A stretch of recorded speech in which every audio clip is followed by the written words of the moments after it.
Okay, so we now have your sample number 5. Now determine the magnitude of the resultant force and the angles between the line of action of the resultant and the reference axis. Okay, so we now have your figure in here. So we have the x-axis, the y-axis, and the z-axis. Now, your F1 in here is now equal to 12 kilonewtons, making an angle of 26 degrees with this diagonal.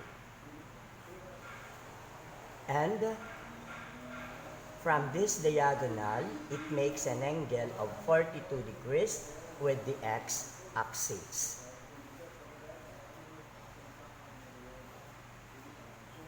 Your F2, which is equal to 18 kilonewtons, makes an angle of 35 degrees with this diagonal from the y-axis. And from the diagonal to the force F sub 2, it makes an angle of 40 degrees. Your F sub 3, which is equal to 25 kilonewtons, makes an angle of 50 degrees with this diagonal and 60 degrees from the diagonal to the x-axis. So first, let's try to determine the components of F1 in the x and in the y-axis. So we now have your F1x is now equal to, now the component of F1 in this diagonal, so this is now your diagonal. Okay, so ito yung diagonal natin. So the component of F1 in this diagonal is now equal to F1 cosine of 26 degrees. Cosine of 26 degrees. So we now have, and the component of this along the x-axis is F1 cosine of 26 degrees, cosine of 42 degrees. And this one is equal to 8.015 kilonewtons. 8.015 kilonewtons. So that is in the x-axis. Let's try to get now your F1y. So your F1y is equal to the component of F1 in this diagonal, which is F1 cosine of 26 degrees. The angle is opposite to F1y.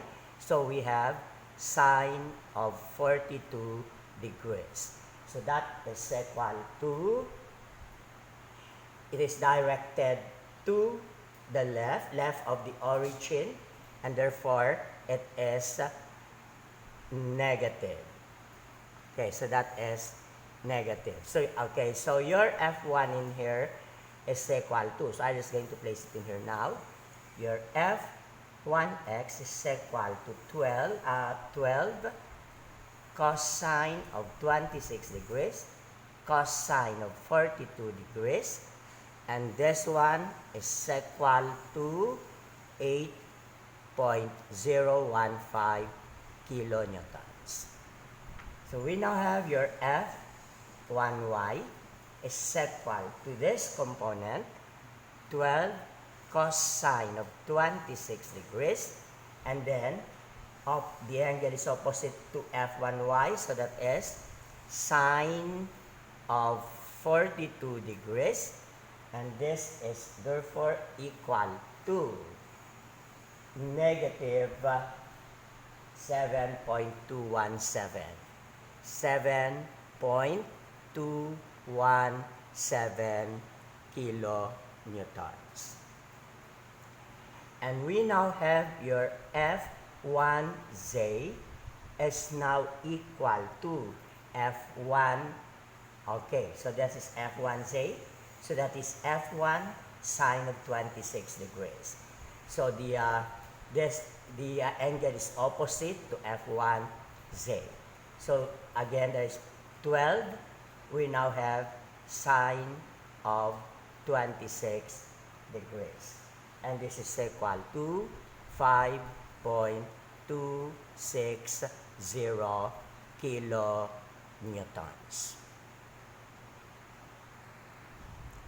Okay, for the force F2, which is 18 kilonewtons.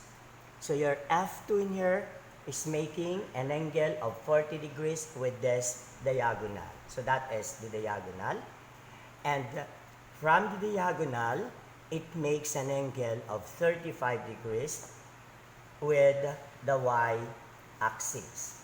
Again, let's try to determine now the component of F2 in the direction of this diagonal.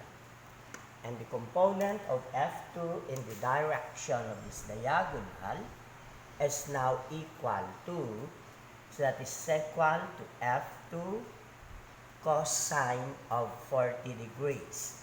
That is cosine of 40 degrees. Now, let us try to determine now the components of F2 in the x-axis, in the y-axis, and in the z-axis. So, we now have your F2x is now equal to the component of F2 in this diagonal, which is equal to F2 cosine of 40 degrees. And then, we now have the angle is opposite to F2x. So, we have sine of 35 degrees. Or this is equal to 18. Negative because it is going back. It is back of the origin. So, minus 18 cosine of 40 degrees sine of 35 degrees. And this one is negative 7.909 kilonewtons. So this is now your F2y. So we have your F2y is now equal to your F2 cosine of 40, the component of this in the diagonal, which is, again, F2. So that is left of the origin, minus F2 cosine of 40 degrees. And then, it is, the angle is included. So we have cosine of 35 degrees, or this is minus 18 cosine of 40 degrees cosine of 35 degrees. And this is negative 11.295 kilonewtons. And then we have now your F2J is now equal to F2. So the angle is opposite, which is 40 degrees, and therefore F2 sine of 40 degrees is going up, hence positive. 18 sine of 40 degrees, and this is equal to 11.570. 11.570 kilonewtons. For F3, which is equal to 25 kilonewtons. It's equal to 25 kilonewtons. So we have F3 makes an angle of 50 degrees with the diagonal. So this is now the diagonal. and from the diagonal is 60 degrees to the x-axis. Is 60 degrees to the x-axis. So we now have the component of F3 in the direction of this diagonal. So that is equal to F3. So this is now equal to F3 cosine of 50 degrees. So let us try to determine now the component in the x-axis. So your F3x is now equal to F3 cosine of 50. That is F3 cosine of 50. So the component of this in the x-axis. So we have cosine. The angle is included. So we have cosine of 60 degrees. Or this is equal to, okay, so it is, the component is going forward in front of the origin, therefore it is positive. This is equal to 25 cosine of 50 degrees cosine of 60 degrees. So this is equal to 8.035 kilonewtons. Now your F3y going to the right of the origin is positive again. F3y. So the component of F3 in the diagonal is F3 cosine of 50. Multiply this one by sine of 60 degrees. Okay, so 60 sine of 60 degrees. And this is equal to 13.917 kilonewtons. And your F3z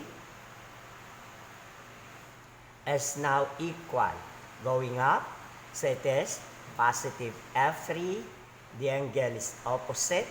So that is now sine of 50 degrees. So your F3 in here is equal to 25. So this is equal to 25 sine of 50 degrees. And that one is equal to 19.151 kilonewtons. So it's equal to 19.951. Okay, so let's now proceed to the components of the resultant. Rx is summation of forces along the x-axis. So it is equal to F1x plus F2x plus F3s. So this is 8.015 minus 7.909 plus 8.035. So that is equal to 8.141 kilonewtons. So that is pointing forward. Your Ry is summation f of y. So that is F1y plus F2y plus F3y. So we have minus 7.217 minus 11.295 plus 13.917. So it is negative 4.595 kilonewtons or 4.595 kilonewtons to the left. Rz is summation of forces along the z-axis, which is F1z plus F2z plus F3z. And this is equal to 5.260 plus 11.570 plus 19.151, or that is 35.981 kilonewtons. So to determine now the magnitude of the resultant, this is now the square root of Rx squared plus Ry squared plus Rz squared. And this is equal to 37.176. Let's determine the angles that the resultant makes with the positive x-axis, y-axis, and z-axis. Okay, so this is your Rx, and then we now have your Ry. So this is now your Ry, and this is now your Rz. And therefore, the resultant is now, this is therefore the resultant R. That is now the resultant R. So R with respect to the x-axis. So this is now your theta x. So we have your theta x. And your theta x is equal to the arc cosine of Rx all over R.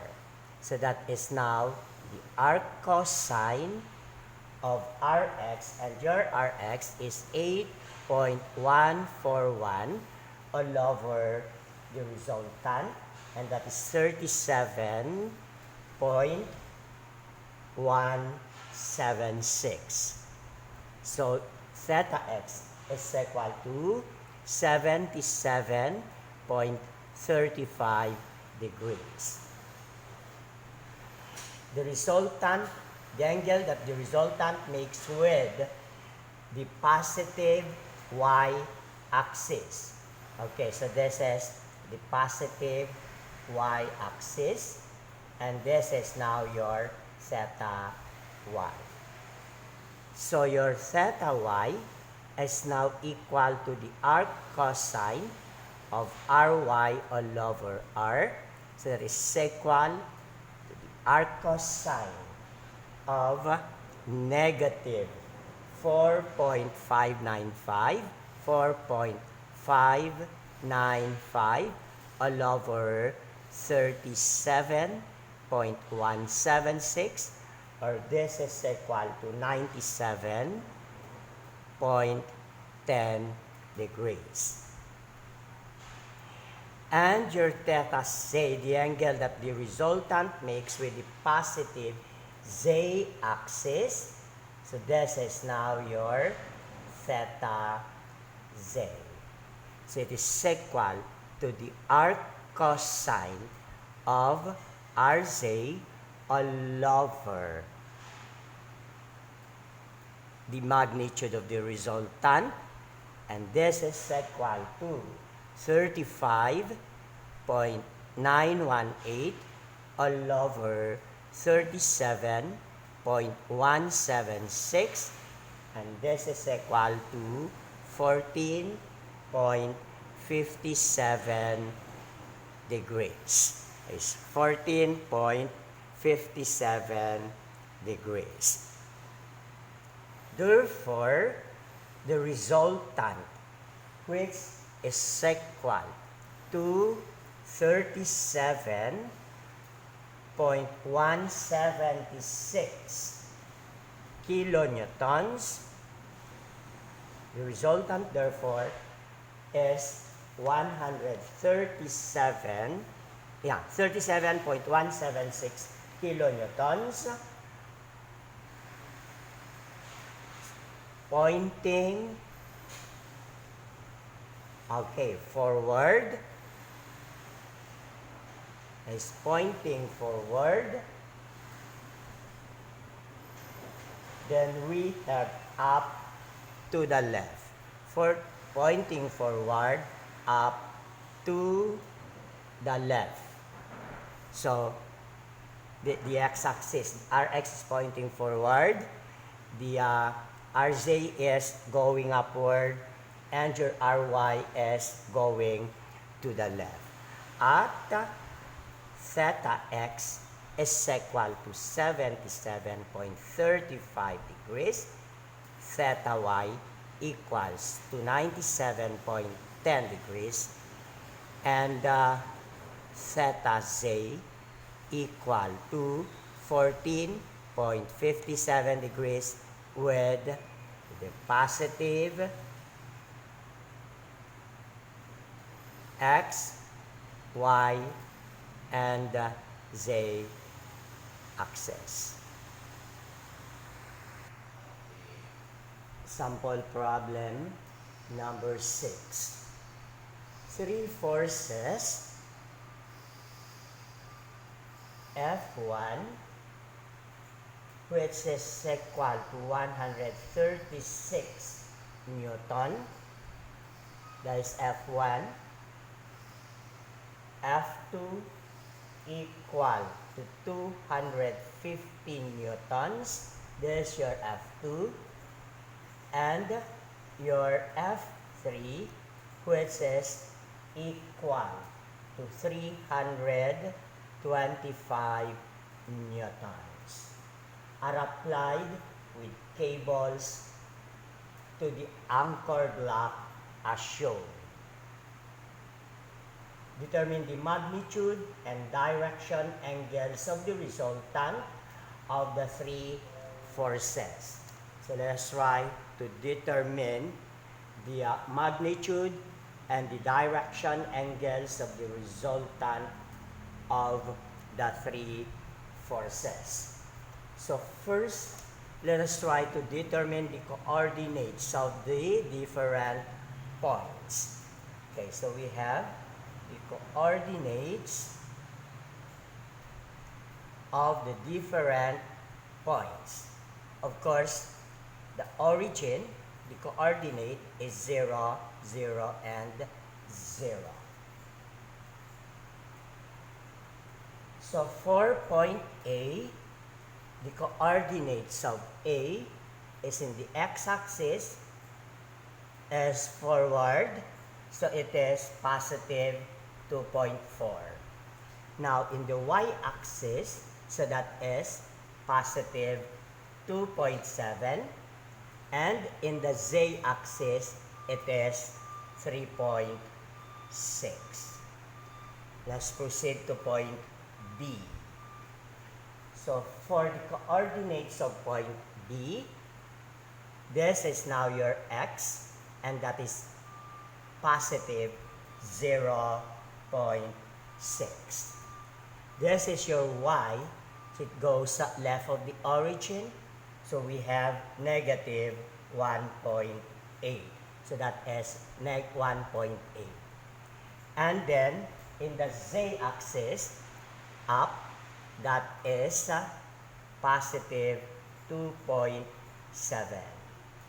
And the coordinates of point C. So the coordinate of point C, x is positive 3.6. Then we have your y is going to the left again. So we have negative 1.2. And in the z, it goes up again. So we have positive 0.9. We now have the coordinates of the different points applied with cables to the anchor block. Now, next is let us try to express. Okay, so if you try to express each force F1, F2, and F3. F1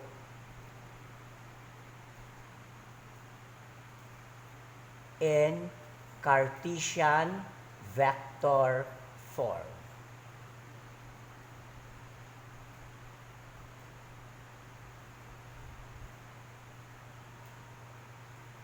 Let us try to express vectors in Cartesian vector form.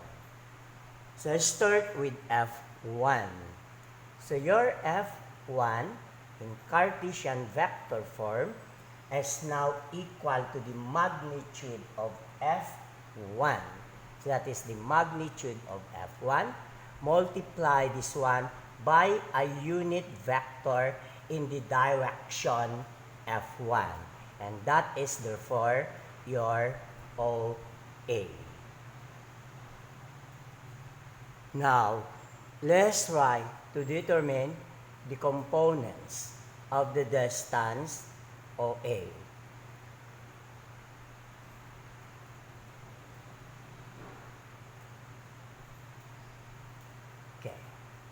components of the distance OA. So we have the x component, again, the y component, and the z component. So that is equal to, so head minus tail. So A minus O. So 2.4 minus 0, so that is equal to 2.4 meters. 2.7 minus 0, and this is equal to 2.7. And 3.6 minus 0 is now equal to 3.6. Now, knowing that the definition of a unit vector OA is now equal to a position vector OA.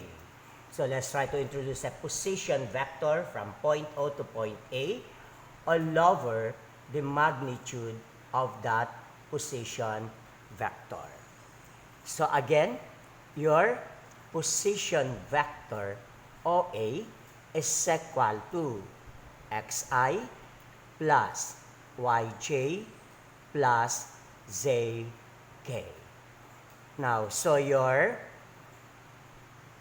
ROA therefore is now equal to 2.4i plus 2.7j plus 3.6k. And we now have the magnitude of the position vector is now equal to the square root of x squared, which is 2.4 squared plus 2.7 squared plus 3.6 squared. And this is therefore equal to 5.1. That is 5.1.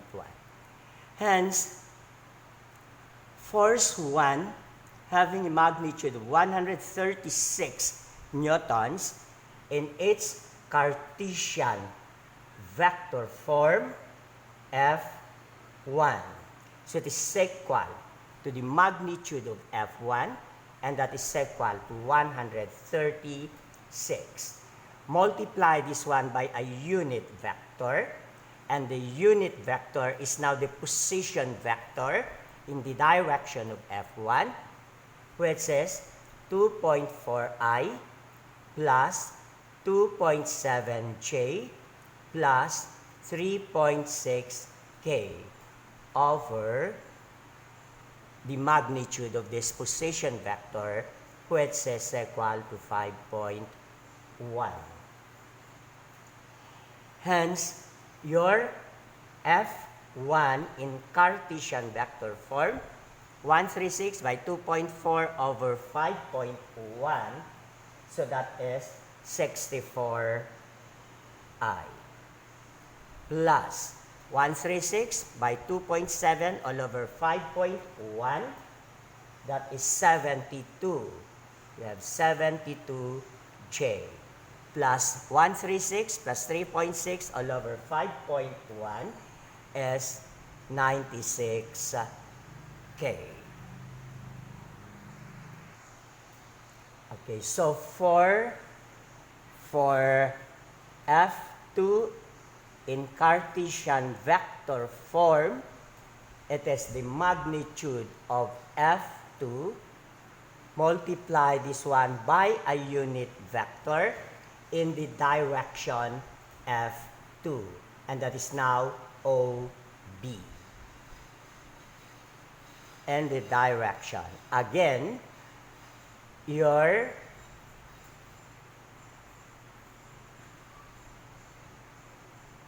let's try to determine the components of the distance OB. So again, we have the x component, we have the y component, and we have the z component. Again, head minus tail. So we have B minus O. So we have 0.6, that is minus 0, that is 0.6. Minus 1.8 minus 0, negative 1.8. And 2.7 minus 0, that is equal to 2.7. Now, again, a unit vector again is defined as a position vector OB all over the magnitude O of that position vector.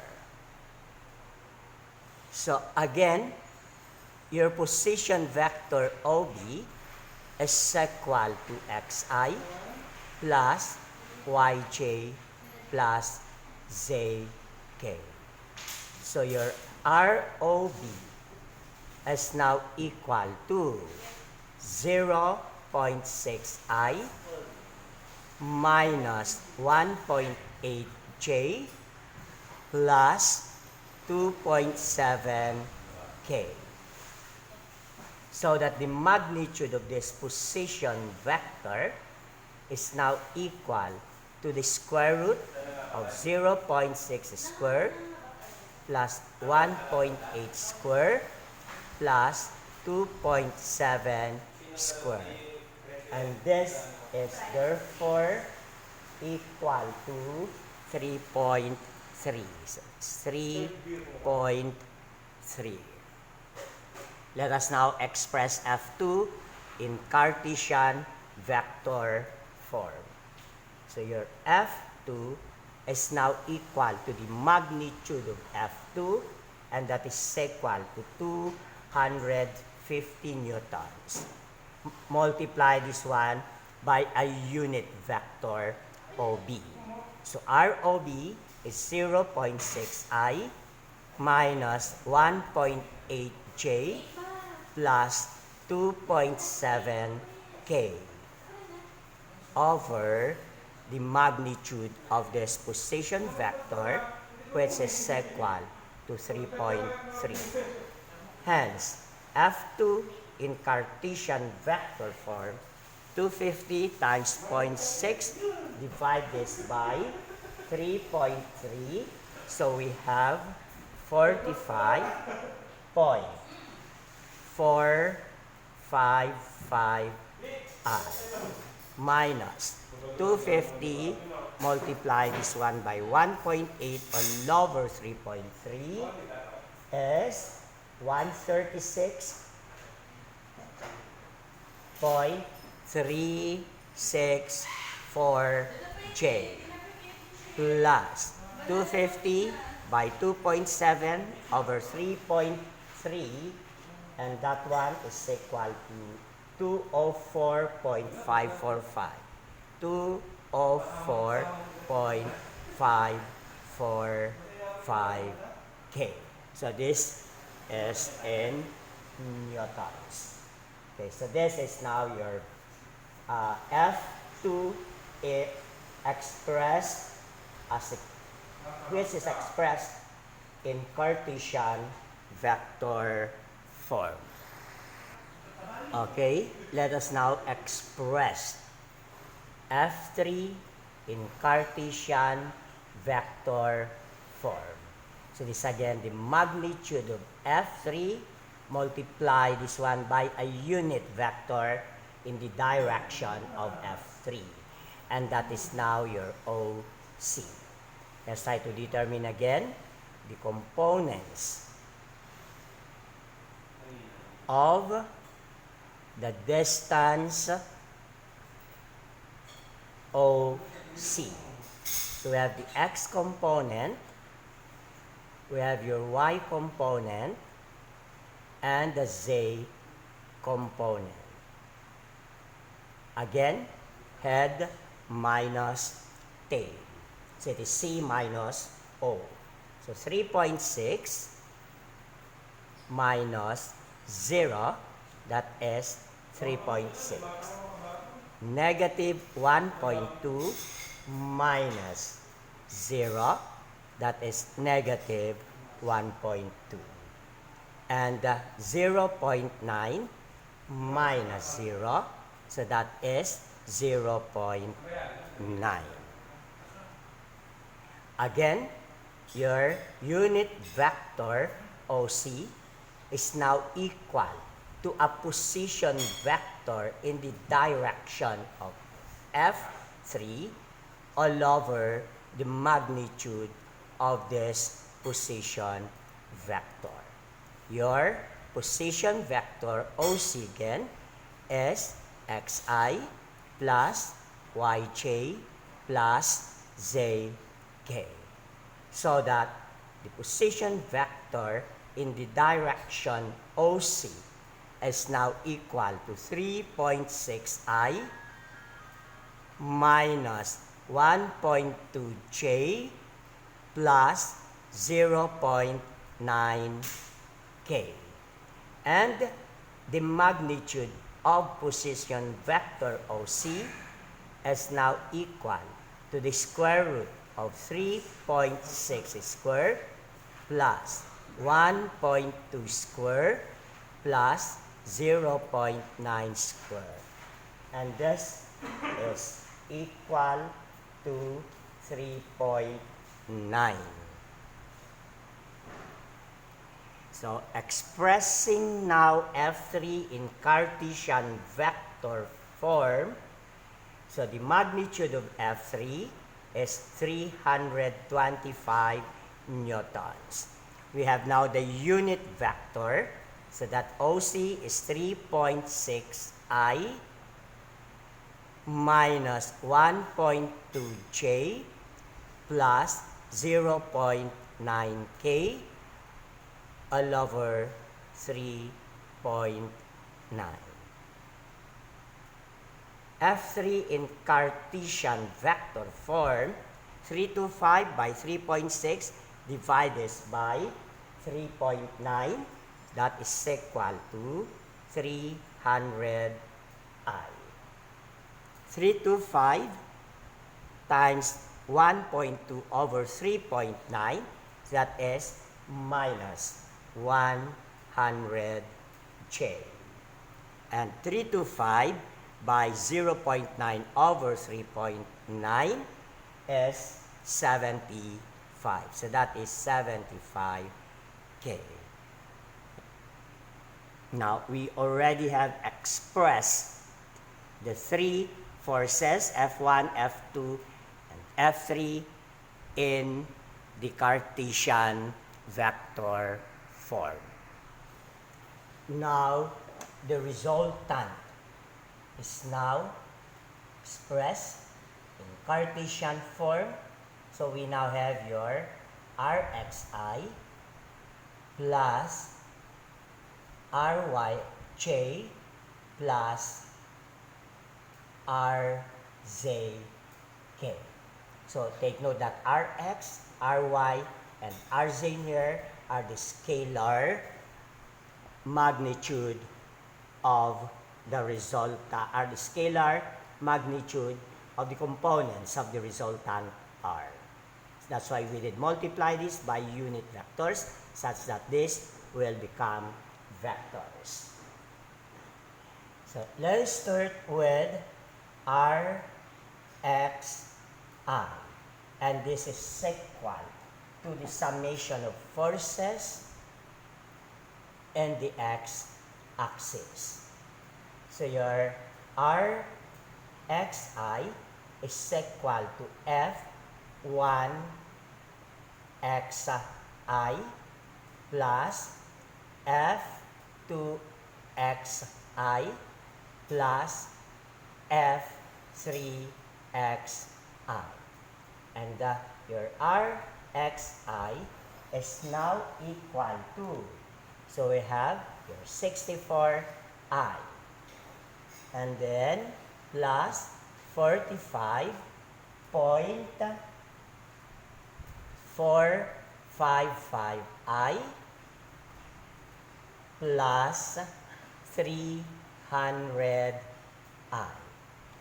So this is equal to, we have 64 plus 45.455 plus 300I.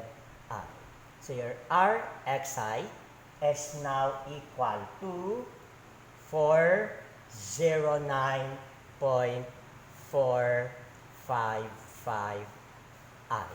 So this is in newtons. Your RYJ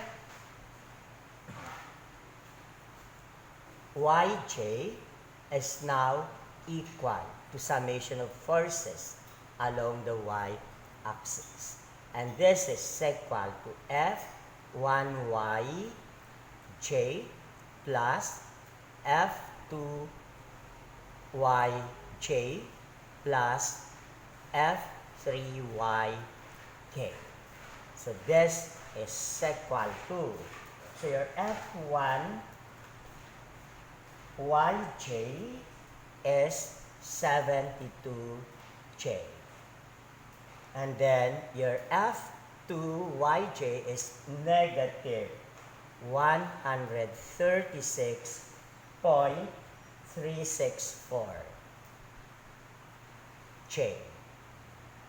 And your F3YJ is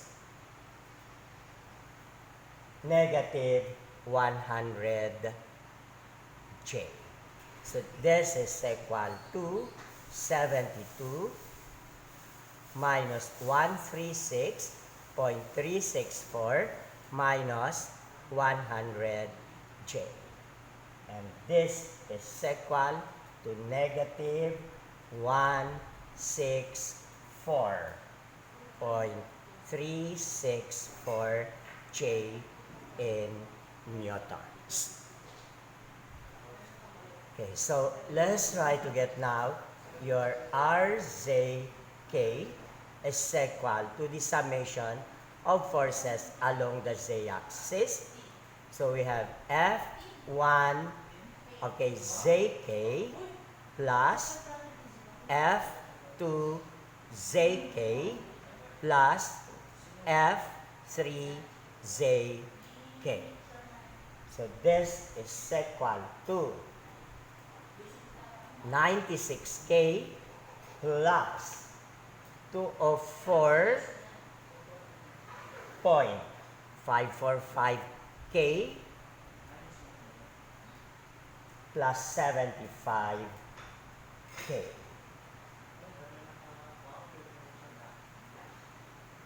Hence, this is equal to 96 plus 204.545 plus 75. And this is now K. So your RZK is therefore equal to 375.545K. Right, 75.545K. Hence, the resultant are in Cartesian vector form is 409.455I and then minus 164.364J plus 375.545K. So that is therefore the resultant of the three forces. So let's try to determine now the magnitude of the resultant components.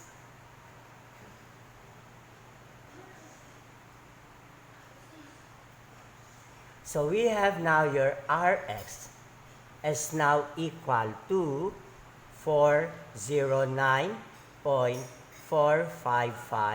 newtons.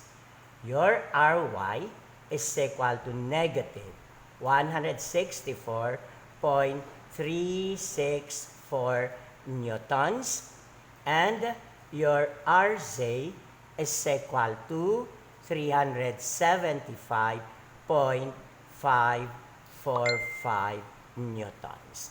Hence, the magnitude of the resultant is now equal to the square root of 4 Rx squared, 409.455 squared, plus Ry squared, that is 164.364 squared, plus Rj squared, 375.545 squared. So the magnitude of the resultant is therefore equal to 579. That is 579.399 newtons. Let's try to determine now the angle that the resultant, the angles that the resultant